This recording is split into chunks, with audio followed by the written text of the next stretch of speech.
Good evening, folks, and welcome to the live stream. Hope you're all very well this evening. So we're going to talk about a few different things tonight. Talk about what's happening in Israel and Lebanon, and a little bit about Liz Truss, because she's back. You know, she doesn't go away. She's like Boris Johnson, you know, that turd that refuses to flush. And then I want to talk a little bit about what's happening within the Conservative Party as well. So let's start off with our first story. This is, God. Will there ever be a day when the Conservatives are actually honest about anything? So this is Ben Honchin. He's a mayor. What is it? Mayor of, let me check.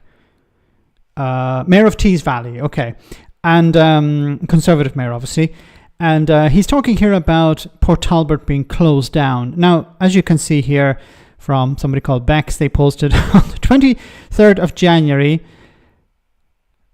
Port Talbot closure highlighted uncomfortable truth about clinging on to the past. So, under the Conservatives, back in January, Port Talbot was to close. Now, I'll get into why it's closing in a moment, but let's hear what this Tory had to say.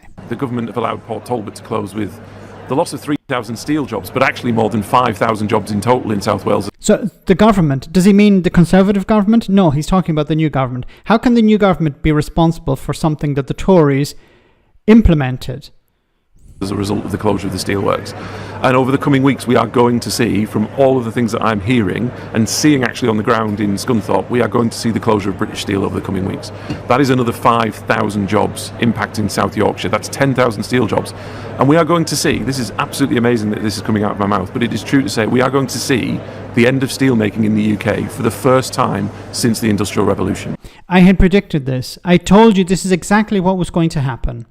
The Conservatives were going to abandon whole sections of society, whole industries, and then they were going to sit on the sidelines and then complain about the consequences of that abandonment. Brad, thank you so much for that super chat. Great to see you on the stream tonight. Brad says, Gullis has found work as an animal. No offense to animals, okay? So I just want to respond to that. Phil from A Different Buy has done a wonderful video on that this week. So anyone who doesn't know, Jonathan Gulles, as I describe as the House of Commons hooligan, has been complaining on, I think it was Times Radio or a number of outlets. He was at the Tory party conference because, of course, he's still a Tory member. He's no longer a Tory MP, but he's still a member. And he was at the conference complaining about not being able to find a job. So he used to be a teacher, and Phil pointed out something that I forgot to point out, or I forgot to mention, was, you know, he's looking for a job now when the schools have already reopened. Looking for a job when, even if from July it was too late to be looking for a job. So he was looking for a job when it was too late, and he's complained that nobody is willing to hire him. On the other side of that as well, the point that I raised in the video was, who the hell would want to employ Jonathan Gulles? He's a hooligan. He's a very obnoxious individual. And Phil also pointed out that, you know, if there are kids, they're going to do some research into him, and they're going to find out, you know, some of the things that he said about trade unions, about his antics in Parliament. Like, if you're trying to teach a class and they're constantly talking about you, it's going to be a distraction. So no school would want somebody like him back because of his profile, but also the fact that he represents a party that ran public services into the ground. Like, you know, can you imagine him being a teacher and the ceiling is starting to collapse? The students would say, it's your fault the ceiling is collapsing because your party refused to invest in public services like schools. You know, how can you imagine him in the staff room trying to defend everything that the Tories did? He'd probably last a few days and then he'd just give up because of the toxic environment. Deliveroo and Just Eat are hiring. On your bike, Gullis. That's a chatty rat. Okay, let's move on to this. And I'm imploring the government to not do that. I'm imploring the government to look at a just transition to new green steel, which is what they've always promised. And arc furnaces, so what we're talking about, electric arc furnaces require fewer staff than a blast furnace. So this move away from blast furnaces And why is there a move away? Well, because the UK's own regulations stipulate a reduction in greenhouse gas emissions. Blast furnaces produce huge amounts. So the move to electric arc furnaces, is part of the British government's long-term strategy. This is something that the Tories had in place. But second, if you want to export steel into the EU, it has to reach a certain standard. Now that the UK is outside the European Union, it's more difficult to export. So there are two problems. First of all, the steel that you're trying to export is difficult to export into the EU, into the single market. And then there's also the problem of energy costs. So it's going to be more expensive to produce steel because all energy production is tied to the price of gas. Now, as gas was very high, it meant that energy prices are much higher. But the problem here is not so much why is this happening. The problem is that the Tories are trying to gain some sort of advantage here. They're part of the problem, but of course they're washing their hands of the situation. And just to put on record, I don't blame the Secretary of State, Johnny Reynolds, for this. I think he's been dealt a duff hand because the Treasury are refusing to give him any money to support the steel industry in that transition. But you can't support this. You're talking about jobs, but then this is giving huge amounts of money to a private company because this is not British Steel. This is not National Steel. This is Tata. How can you justify giving huge amounts of money to a private company? You know, if you're talking about nationalizing it, that's a different story. You know, and a point can be made about, an argument can be made about nationalizing steel because it's such an important resource. You know, if Britain goes to war tomorrow, they need to build tanks and warships and stuff like that.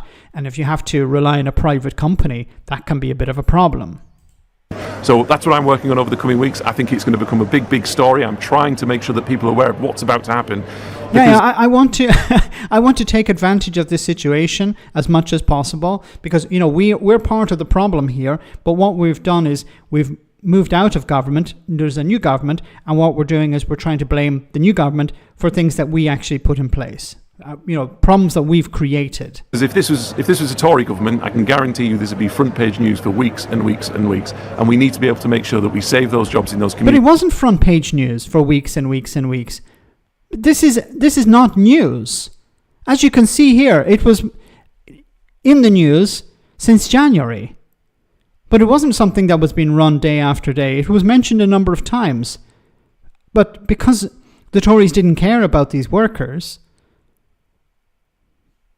and the Tory media, the pro-Tory media didn't care about these workers, then it was mentioned a number of times and then it was forgotten. And actually from a national security point of view, we have to have a steel industry. We have to, because it's a bit late talking about that now. Why are you mentioning this now? Margaret Thatcher and successive Tory governments got rid of all of this. They decided we don't want state-owned businesses. We just want everything to be in the hands of the private sector.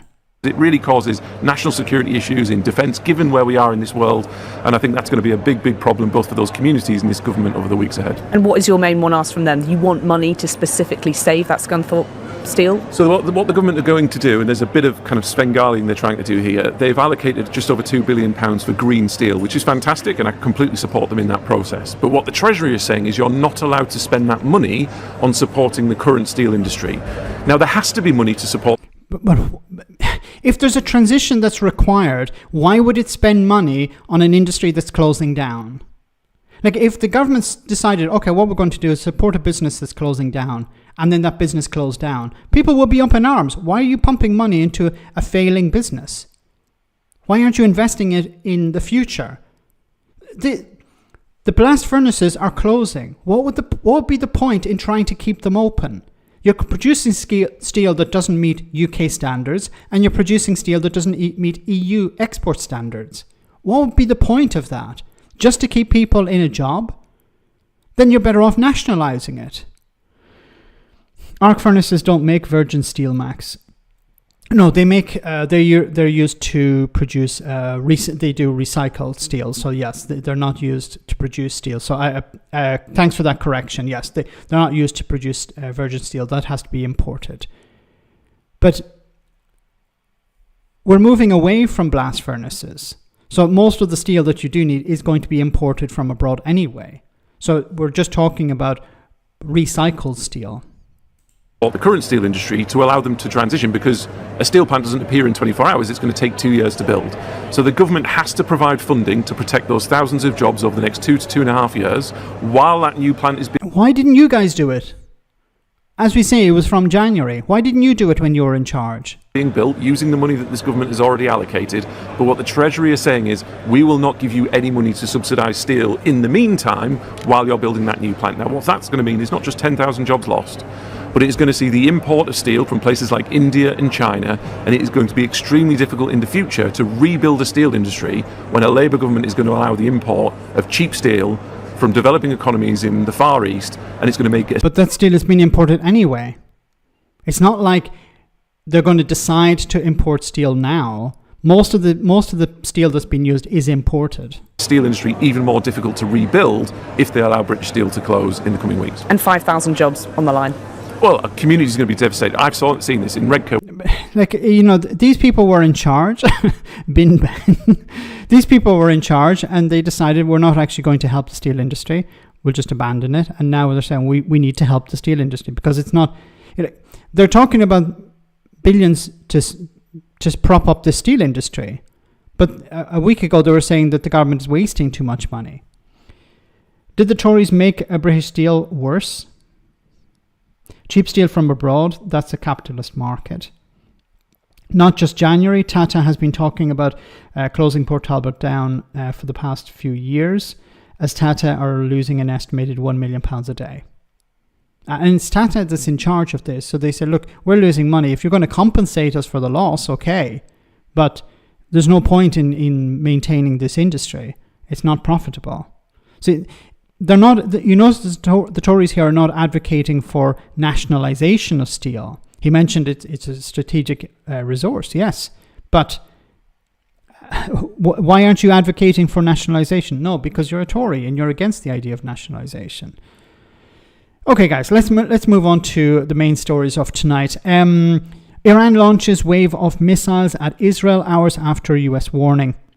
So Iran has launched a wave of missiles at Israel hours after the White House official warned Tehran was imminently planning to attack. The Guardian reporters in Jerusalem witnessed dozens of missiles flying overhead towards Israel's main coastal cities in a huge attack not long after 7:30 p.m., with the engines of rockets clearly visible from below. While some interceptors could be heard over Jerusalem, many of the missiles appeared to be continuing on towards the coast and central Israel, and the sound of distant bombs.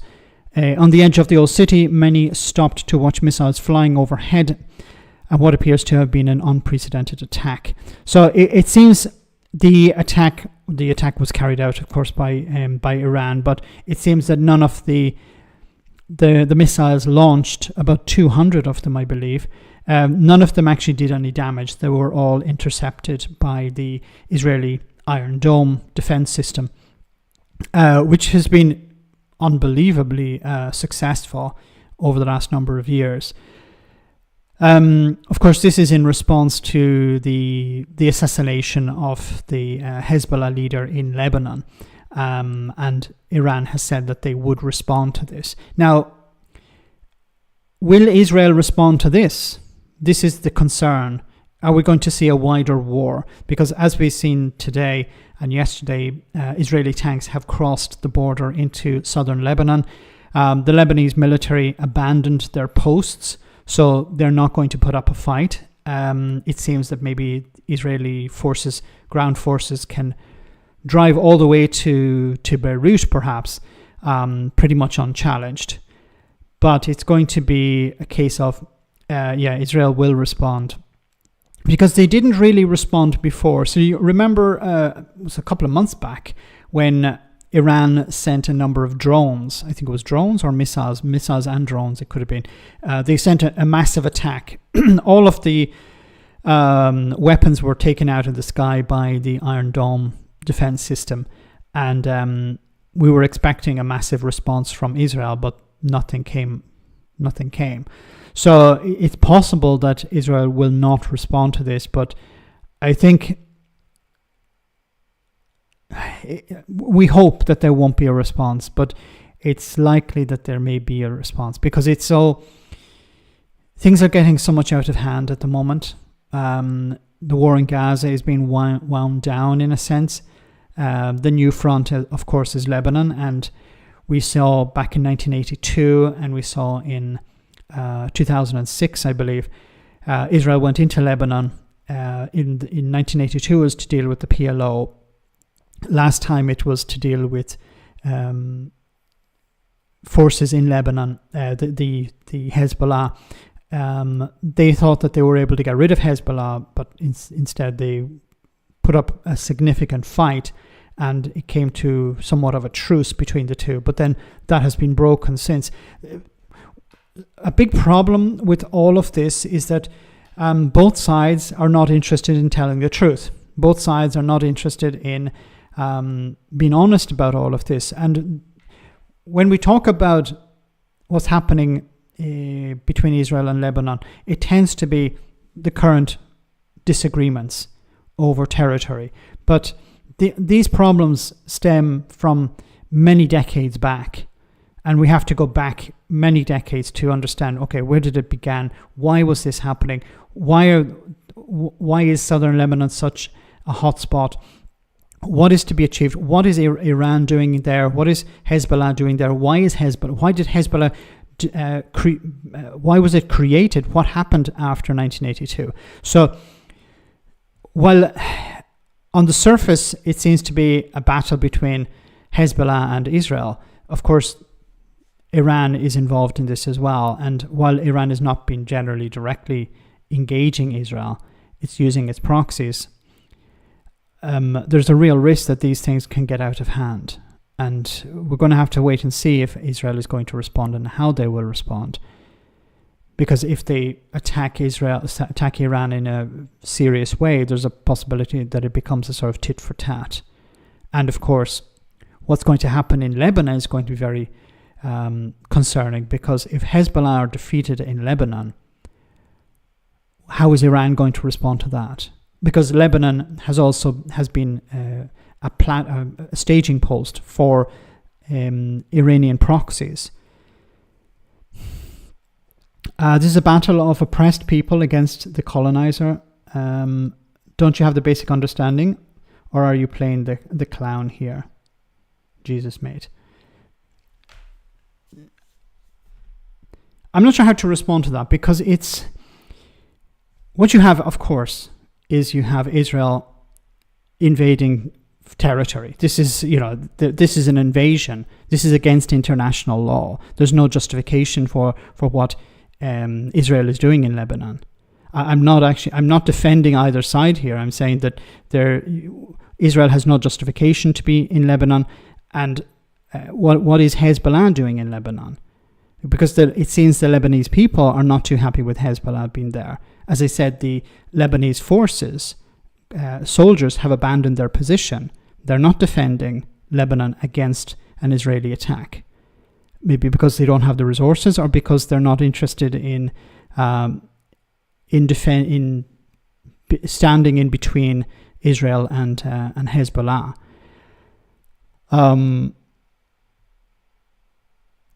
Today was a warm-up. Things are going to get much worse. Is lightening up the mood do you think of sausages, Max? Yeah, we'll move on to something a bit lighter in a moment. I'm worried about the West Bank and Gaza because the media have stopped talking about them because of this. Yes, it seems to have been wound down. There are less attacks taking place against the Palestinians. But as you said, the media is not really covering it anymore. And I mentioned this before, that there's a real risk that what will happen is the media will move on to the next story, and the Palestinian people will be forgotten. You missed my super chat. Oh, I'm sorry. Let me go back up. Gareth, thank you so much. Jared Mack, thank you so much for that. Armored cars and tanks and guns. Oh, wait. Yes. Yes. That's Dolores said it very well. Dolores Riordan. It seems that we're never going to get to a stage of peace. It seems we have people on both sides who are not interested in peace. We have people on both sides who want peace, but those voices are being drowned out by those who don't want peace. And, I just think about the people in Lebanon at the moment. Ordinary people trying to go about their ordinary lives, and they don't want any part of this, and they have to suffer the consequences between two factions, Iran on one side and Israel on the other. Did you get the joke about the sausages, Max? No, actually. Is it something to do with Keir Starmer? About releasing the sausages. Netanyahu wants a war to keep out of jail. That's true. That's correct. Conservator. Netanyahu needs to keep the war going, because as soon as it's over, then he's facing jail time. And can you imagine, what sort of person are we talking about here who's happy to see ordinary people lose their lives in order to save him from prison? Anyway, let's move on to our next topic. Tory leadership race, Robert Jenrick in touching distance of Kemi Badenoch, polls shows. Okay, so this is an absolute joke of a party. Robert Jenrick, so both of these candidates, Robert Jenrick and Kemi Badenoch, and I'm going to cover them a little bit more in a video tomorrow, but both of these candidates represent the past. They were part of the previous governments. So I think there's going to be a massive problem for the Conservatives going forward. They need to distance themselves from the past. They need fresh face. They need somebody new to come in and lead the party if they want to get back into power. Because anyone who looks up and says, oh, there's Kemi Badenoch, she used to be Secretary of State. Oh, there's Robert Jenrick, he used to be the Immigration Minister. People who are connected to absolute failure. And while I do say that time is a great healer, for the Conservatives, this idea that, the further we move away from the election, the worse people's memories will be. You have people now coming out and saying, well, Boris Johnson wasn't so bad. I predicted these things. And I predict that, a couple of years from now, maybe even not even a couple of years, people will be saying, well, were things so bad under the Tories? Yes, I can guarantee it. People will be saying that. This just sounds like the good old Tories. So Robert Jenrick is within touching distance of Kemi Badenoch after a surge in his support, according to exclusive Sky News poll of Tory members. Now, who would be worse for the Conservatives, Robert Jenrick or Kemi Badenoch? I think Robert Jenrick is more toxic. If you heard some of the things he's put out recently, so he was talking about having the Star of David on the port of entry for all British ports. What the F? Okay, what's the point of that? Just pandering to Israel, or pandering to the extreme within his party. Just think about it. What we're going to do? Yeah, put up the Star of David at the port of entry. I mentioned this in a video, saying, what if people arriving in Britain and be like, hey, wait a minute, I'm in the wrong country. I didn't know I was in Israel. I thought I was in Britain. A choice between Jenrick and Badenoch is like a choice between herpes and gonorrhea. Well said, Brad, yes. Which is worse? Which is easier to cure? Which is more itchy? Yeah, it really is that much of a choice. But in a sense, there has to be a silver lining here. And as I mentioned before, the silver lining is both of them are associated with failure. So whoever wins the leadership, they're going to have this failure around their neck. And, in PMQs, in Parliament, whoever the Tory leader is, they're going to constantly have to excuse the last 14 years. And it's going to be an opportunity for, Keir Starmer, whoever's doing the back and forth with the Tories is going to say, well, look, you've been in power for 14 years. Look at what you've done. We're trying to fix the damage you've inflicted upon Britain. And they're not going to be able to get away from that. When it comes to the corruption, is there corruption within the Labour Party? Well, it looks like corruption, smells like corruption. The idea of giving massive donations to Keir Starmer or whoever is nothing compared to what the Conservatives have received. But they can just say, well, you received X, you received X, you received X. So whatever the Tories come up with, it can be thrown back in their face. I've seen a number of Tories online trying to suggest, Keir Starmer is corrupt, the Labour Party are corrupt. And then a simple Google search will show you how much money they have received. Robert Jenrick was trying to defend £75,000 from a company that has one director, I think, doesn't have any staff. This company is registered. It's registered in Britain, but it seems to be receiving a lot of its funding from the Virgin Islands. And Robert Jenrick wasn't able to name any of the directors. He wasn't able to name the name of the company. It was all a little suspect. And he received £75,000 from this company. Imagine if somebody gave you £75,000. I think you'd remember the names of the people who gave it, or I can remember the names of the super chat posts, like Brad and Jared and others. So it's not that difficult. If somebody gave me a super chat for £75,000, I think I would remember it. I'd remember who they were. Not suggesting anything there. Okay. So the latest YouGov survey of Conservative members for Sky News suggests that there's a path to victory for all four candidates, although Tom Tugendhat faces the biggest hurdle than the rest. I feel sorry for Tom Tugendhat. A little. Not a huge amount. I feel a little bit sorry for him because he's probably the least bad of the whole lot of them. But he's realised that if he wants to become the leader of the Conservative Party, he has to win over the crazies of the party. So he has to talk the talk. He has to act a bit like the crazies. So he's mentioned stuff like the European Convention on Human Rights. We need to leave the European Convention on Human Rights, so we need to reform it, or it's a problem. I don't think he actually believes these things, but he understands, look, if I have a chance, I better, act a bit crazy. Tom, pull my finger. Well said, Sir Larry, yes. I know them all, but me, Max, the unknown. I'm unknown to you. Yes, unfortunately, you are unknown to me. Stannington, great to see you on the stream tonight. So Tory members opted for Miss Badenoch by 59% to Mr. Jenrick's 41% 6 weeks ago, an 18-point lead, if the pair were head-to-head in the final round. Now they would choose Miss Badenoch by 52% and Mr. Jenrick by 48%.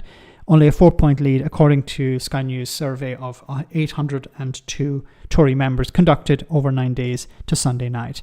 So I think what Robert Jenrick is doing is he's throwing as much, how can I say, shit against the wall, hoping something will stick.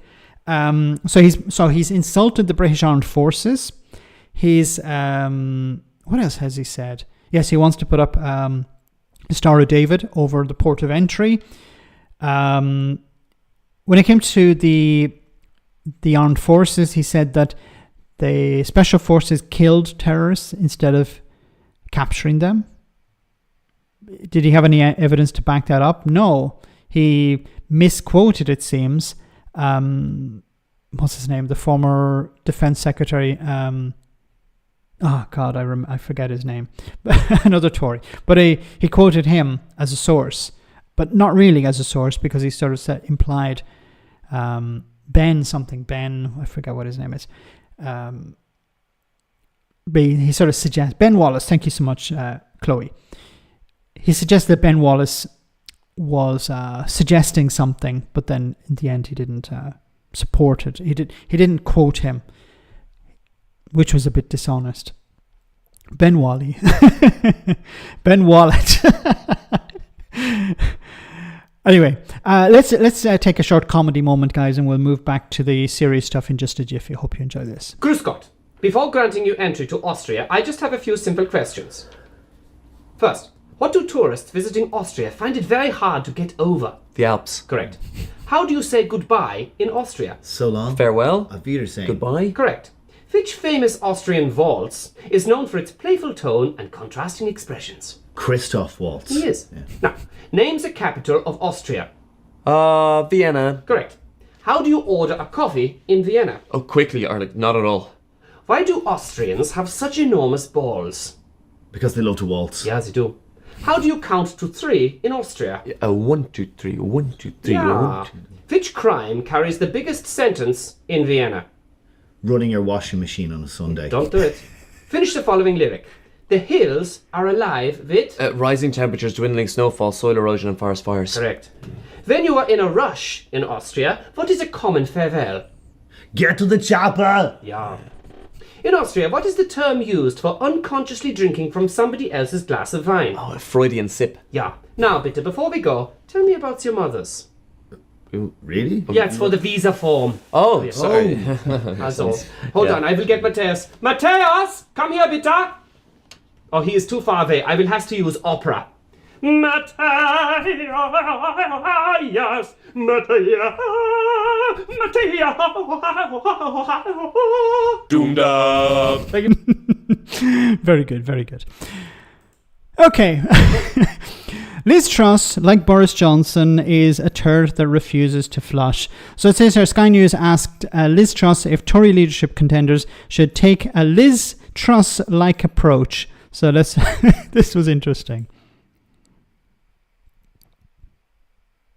Hello, Ms. Truss, Sky News. Why do you think the contenders should listen to anything you have to say, given the disaster of your premiership? Do you think they're listening to you? Do you think your interventions are helpful to the Tory party in the state that it is at the moment? Do you take any blame for what happened in your premiership, Ms. Truss?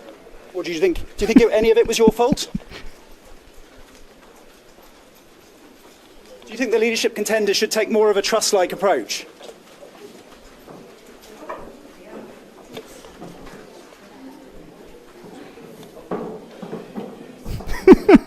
Hello, Ms. Truss, what happened in your premiership? Ah, okay, it's gone like that.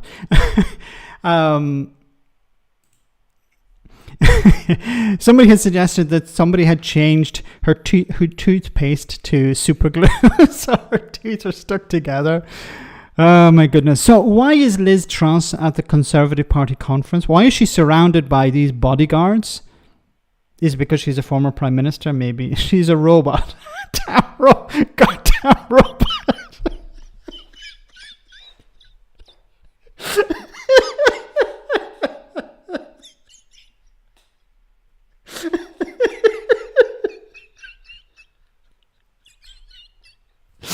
Oh my goodness, sorry. What movie was that from? I forget.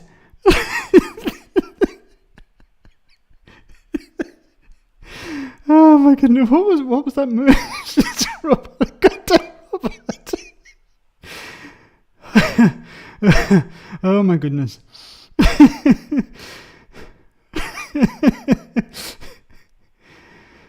Alien, how could I? Yes, it was when they found out that Ash was a synthetic or a robot. It's like, oh my goodness. Oh, okay, calm down. I'm going to wake up in the middle of the night. I'm going to start laughing because I'm going to remember that line. Oh my goodness. I want to give credit to who was it? To Bill Silver. I'm not going to be able to watch Alien anymore now because I've been thinking of Liz Truss and Bill Silver's comment. Okay. So why is Liz Truss there? Let us pray. She's there to promote herself because she still thinks, I think, that she's a kingmaker. She will decide who will be the next Conservative leader. She hasn't backed any of the candidates, it seems. She said that she doesn't think that they're making the grade. Now, it could be the case that she's going to back some. She's probably going to wait for the polling to go in a particular direction, and then perhaps she'll back. Yeah, I'm in tears here as well. She's going to back somebody who she thinks is going to win, and then probably maybe the kiss of death, and then they'll fail. Well, what's the point of this? What's the point in Liz Truss being there? An absolute, like, an embarrassment. I had said on a number of occasions she should. She is a disgrace. Yeah, she is. But I said a number of times she should have been kicked out of the party. Should have lost the whip. Rishi Sunak should have created as much distance from Liz Truss as possible. Did he not expect a narcissist like this to come back at some stage? You know, they got rid of Boris Johnson, or they didn't. He sort of got rid of himself. Nurse, she's out of bed again. Yes, thanks, Brad. Dimbot. What did they expect? Like, what did they think she would just go away? Like, a reasonable person would go away out of embarrassment. Like, I've no time for Theresa May, but at least she had a bit of self-respect. She wasn't trying to do as many tours as possible. She wasn't trying to get into bed with Donald Trump. Ugh, that's a horrible image. Or Tommy Robinson. She wasn't doing a book tour trying to save the West. She couldn't even save her premiership, and she's suggesting she can save the West in 10 years. Save the West from what? I'm not sure exactly.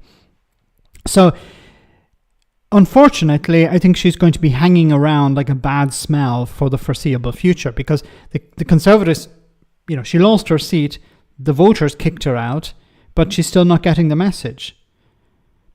I think they should have made her a persona non grata to say to her, look, you're not allowed to come to conference. But maybe they thought, actually, that would give her more oxygen. She would organise a protest outside the door or something, and then you'd have the camera crew. There was hundreds of people went to see her, but it was like, I think it's a bit like people watching a car accident. It's not that you're watching something interesting or something of value. You're watching to see, is it going to explode? Is she going to fall off the stage? Is she going to, fall off her seat or something? What stupid crap is she going to say? And of course she did. I didn't cover her because I actually find her really annoying. And she's not saying anything of any use.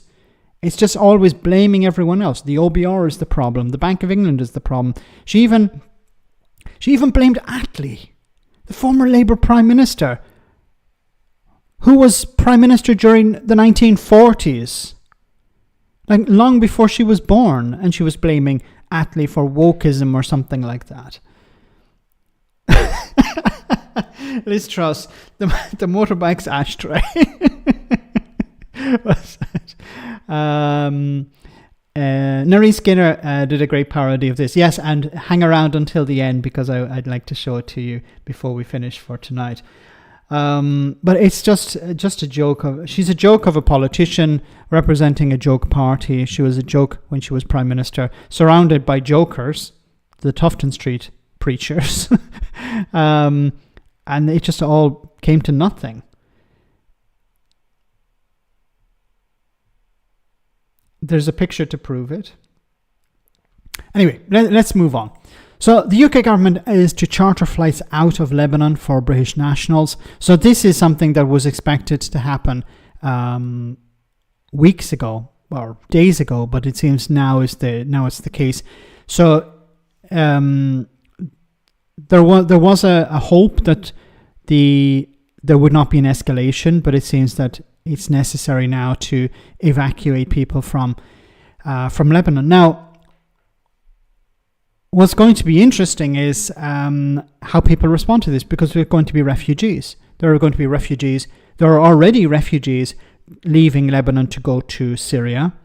This is going to create problems in Syria, and there's a chance that some refugees will try to get to Britain, for example, because they have friends or family in Britain. The situation is not safe at the moment. Now, are we going to hear the right wing, the Conservatives, say, no, we shouldn't allow these people in? Will there be a safe route set up for people from Lebanon to come to Britain? At the moment, it seems to be the case that the neighbouring countries are going to have to take all the refugees or most of the refugees. But this is going to create... So one thing is getting British nationals out, but there are also dual nationals. There are not just, I think it's something like 4,000. Don't know if it has the numbers here, but there's about 4,000 or 5,000 British nationals in Lebanon. So getting those out is going to be quite difficult. But there are so many other people who want to get out as well. And there's a risk that this, of course, escalates further following the attack on Israel by Iran. Free the sausages. That's what I would say. That's what I would say. The next few days will be critical. Yes, Bill. Okay, let's move on to the Tory party conference. So our good friend, James Not So Cleverly, wants to get rid of the BBC licence fee. Have a listen to this. I tell you, and I said this when I was first elected. I had a delegation from the BBC come along to me and say, when I was a new MP, and they did the usual thing, because of the unique way the BBC is funded.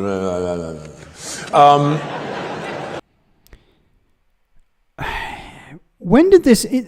I think this disdain for the BBC, it's so ironic that the Tories have disdain for the BBC, because the BBC, at least on the political angle, the political side, have done nothing but promote the Conservatives in a sense.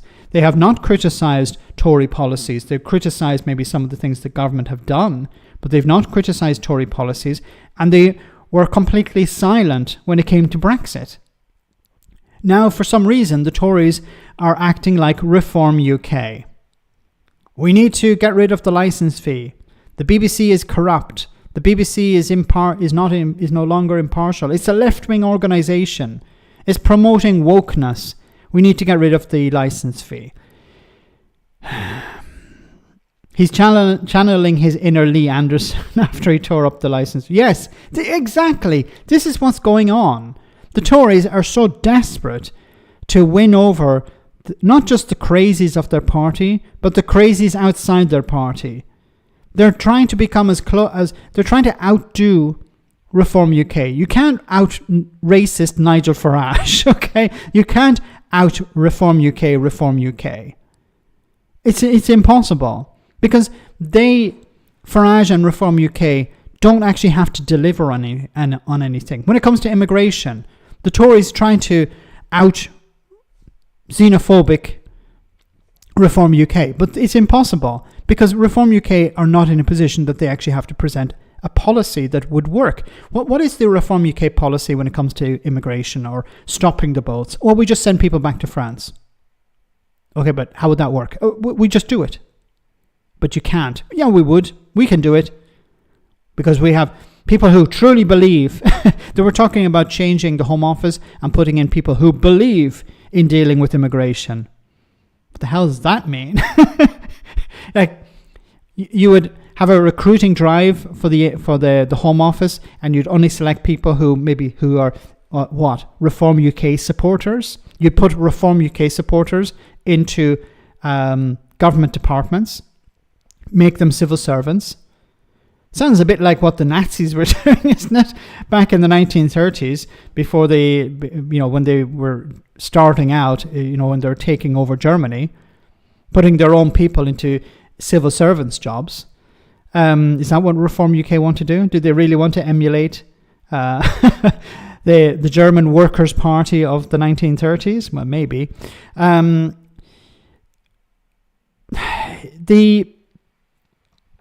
But this thing of, okay, we need to try and emulate Reform UK. They're complaining about the BBC licence fee. Well, we're going to do the same. And I said to them at the time, this was back in 2015, I said, if I were you, at the next renegotiation of the licence fee, I would start your planning to be a subscription service. You have a back catalogue of some of the best television in the world. If Disney and Netflix can make money on the subscription model, the BBC should. Because the bottom line is, in the era of streaming services, the tax to watch television is an unsustainable business model.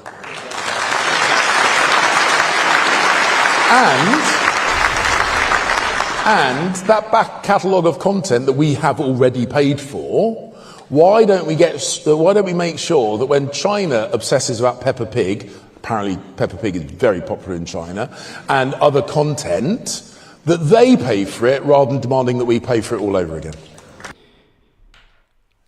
The subscription services are on a platform, on a bandwidth or on a wavelength that is provided by the BBC. And that service is provided by taxpayer, by the license fee. Oh, God. Like, what he's trying to suggest, we just move to something like Netflix. But the reason Netflix is able to operate is because the infrastructure has been put in place. The BBC have put in the infrastructure. Once again, they're... Oh, God. These are simple answers to complex problems. Are there issues of bias in the BBC? Yes, there are. Should there be a way of dealing with that? Yes, there should. But the Tory response now is, let's copy what Nigel Farage is saying. Just get rid of the BBC altogether, or just get rid of the license fee. Cripple it. The BBC, look, let's leave the politics for a moment, but the BBC provide huge amounts of funding, for example, for new projects, for entertainment projects, for cultural projects.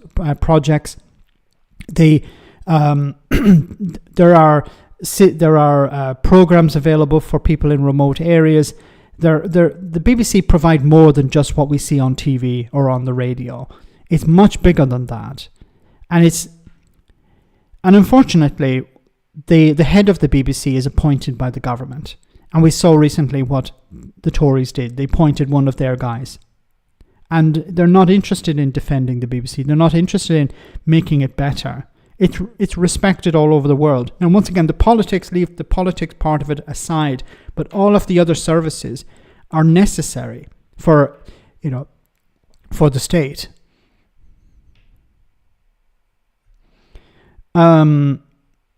Now, this is something interesting. Kev says on Twitter, it's annoying as a license fee payer, I can't access the BBC service abroad.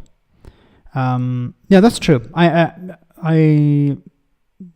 access certain BBC services, like the iPlayer, I think it is, or the BBC Player thing app, you can't. You need a VPN to access it, which is strange.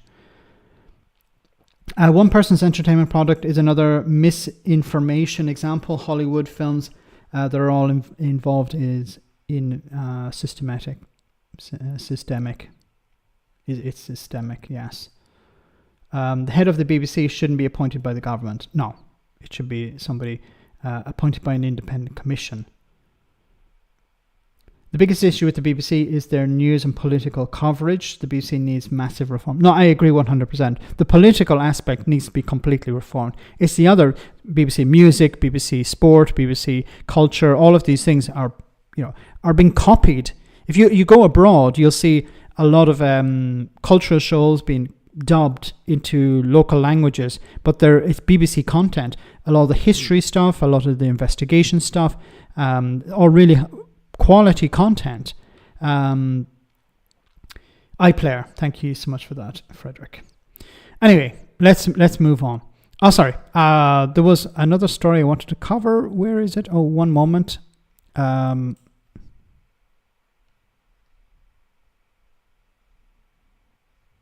No, that was it. Let me read some more of your... My God, I'm a little bit disorganized tonight. Let me read some more of your comments. Jimmy Savile, yeah, that was a little bit of a problem for the BBC.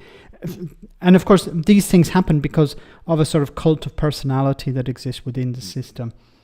PBS uses a lot of BBC programming because it's very high quality.